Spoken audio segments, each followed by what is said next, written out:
सोचिए, ऑफिस में देर रात हो चुकी है। आंखें एकदम थक चुकी हैं, बोझिल हैं और दिमाग में ना बस एक ही ख्याल घूम रहा है कि बस किसी तरह एक कैब मिल जाए। निशा का उस वक्त बस एक ही मकसद था, एक बहुत लंबी थका देने वाली शिफ्ट के बाद बस घर पहुंचना। लेकिन कुछ सफर ना वो घर पर खत्म नहीं होते। और ये कोई आम रात नहीं होने वाली थी। ये वो सफर था जो निशा को एक ऐसी जगह ले जाने वाला था जहां हकीकत और वहम के बीच की पतली सी लकीर भी मिट जाती है। तो कहानी की शुरुआत होती है एक बिल्कुल आम सी रात से, रोजमर्रा की थकान। और शायद यही बात आगे जो कुछ भी होने वाला है उसे और भी ज्यादा डरावना बना देती है। मिलिए निशा से, 26 साल की। काम है देर रात का कंटेंट मॉडरेशन। मतलब पूरी तरह से थकी हुई, आंखों के नीचे काले घेरे। वो कैब बुक करती है। ड्राइवर का नाम आता है महेश पाटिल। और तभी उसे एक छोटी सी बात थोड़ी अजीब लगती है। ये वही ड्राइवर था जो उसे पिछली 2 रातों से लगातार घर छोड़ रहा था। खैर, वो ज्यादा नहीं सोचती और गाड़ी में बैठ जाती है। और जैसे ही कार का दरवाजा बंद होता है ना, वो असल में अपनी जानी पहचानी सेफ दुनिया की दहलीज पार करके एक ऐसे अनजाने सफर में कदम रख देती है जिसका उसे जरा भी अंदाजा नहीं था। और अब यहां से शुरू होता है गड़बड़ियों का एक ऐसा सिलसिला जो किसी को भी हिलाकर रख दे।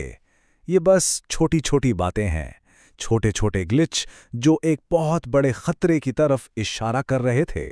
सबसे पहली चीज, अचानक से गाड़ी मेन रोड छोड़कर एक बिल्कुल सुनसान इंडस्ट्रियल एरिया में घुस जाती है।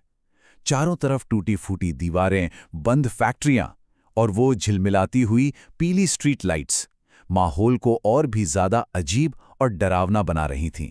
निशा पूछती है तो ड्राइवर महेश बड़े ही शांत तरीके से जवाब देता है, मैडम, ऐप का रूट हर बार सही नहीं होता। रात में मैं तो वही रास्ता लेता हूं जहां कम रुकावटें हों। अब सुनने में तो ये जवाब बिल्कुल लॉजिकल लगता है ना, लेकिन फिर भी दिल में एक अजीब सी बेचैनी छोड़ जाता है। फिर अचानक कार के सन्नाटे को तोड़ते हुए रेडियो ऑन हो जाता है। एक पुरानी सी आवाज गूंजती है, ऑल इंडिया रेडियो का कोई पुराना बुलेटिन। और फिर न्यूज़ रीडर तारीख बताता है, 2 जुलाई 2012। कई साल पुरानी तारीख। निशा कुछ समझ पाती इससे पहले ही महेश एक अजीब सा बहाना बनाकर फट से रेडियो बंद कर देता है। कहता है, रात में ये खाली गाने ना ध्यान भटकाते हैं मैडम, सन्नाटा ही बेहतर है। बात और भी ज्यादा रहस्यमयी हो जाती है।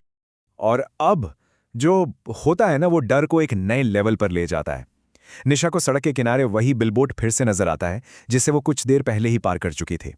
लेकिन इस बार बिलबोर्ड का एक हिस्सा जला हुआ था। ऐसा लग रहा था मानो वो लोग एक ही जगह पर गोल गोल घूम रहे हों, एक लूप में फंस गए हों। इसी खौफ और उलझन के बीच निशा का फोन बजता है। ये कॉल एक लाइफलाइन की तरह थी।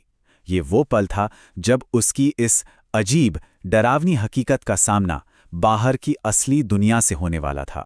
फोन पर उसकी दोस्त सना थी। निशा उसे बताती है, मैं कैब में हूं, ऑफिस से निकले हुए 10 मिनट हो गए। लेकिन सना जो कहती है वो सुनकर निशा के पैरों तले जमीन खिसक जाती है। सना कहती है, क्या मतलब? तू गेट से बाहर निकली ही नहीं?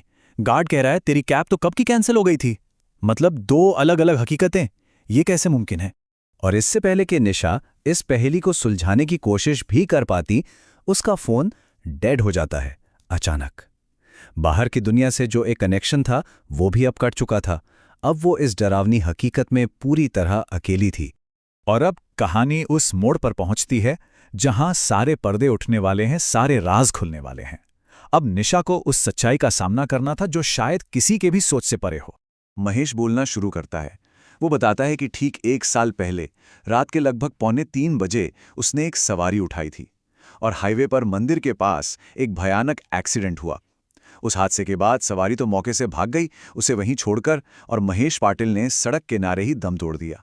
और फिर वो कहता है, कभी कभी इस पहर आप गलती से मेरा नाम दिखा देता है और कुछ लोग राइड स्वीकार कर लेते हैं।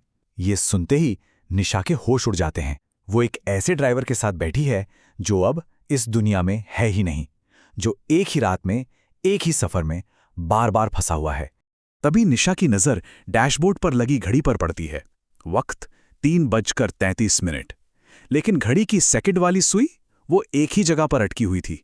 वो आगे नहीं बढ़ रही थी, मानो वक्त ही थम गया हो। और फिर सब कुछ धुंधला हो जाता है। जब निशा की आंख खुलती है तो उसे लगता है कि शायद वो किसी बुरे सपने से जागी है, वो वापस अपनी असली दुनिया में है, या शायद उसे ऐसा लगता है। ऑफिस का गार्ड उसे जगा रहा था। मैडम, आप यहीं सो गई थीं? वो ऑफिस के गेट के बाहर एक बेंच पर थी। उसने अपना फोन चेक किया। टाइम रात के 2:59। बैटरी 57%। सब कुछ बिल्कुल नॉर्मल। ऐप में दिखा रहा था कि कैब कैंसिल हो गई थी। तो क्या वो सब बस एक सपना था? थकान की वजह से देखा गया एक डरावना सपना? निशा भी यही मान लेती है कि वो बस एक बुरा सपना था और कुछ नहीं। लेकिन वो नहीं जानती थी कि उस सफर का एक सबूत, एक ठंडा डरावना निशान उसके साथ वापस लौट आया है। वो दूसरी कैब लेकर घर जा रही होती है और बस ऐसे ही यूं ही वो अपने फोन की फोटो गैलरी खोलती है और वहां जो उसे दिखता है वो उसके खून को जमाने के लिए काफी था। उसकी गैलरी में एक नई फोटो थी, एक ऐसी फोटो जो उसने कभी खींची ही नहीं। टाइम स्टैम्प था सुबह के 3:33, वही वक्त जो घड़ी में जम गया था।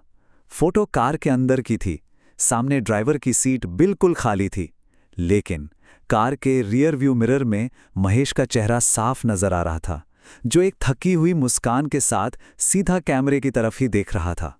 तो सवाल ये उठता है कि जब कोई रात की आखिरी कैब लेता है तो क्या वाकई इस बात का यकीन किया जा सकता है कि वो सफ़र सिर्फ घर तक का ही है?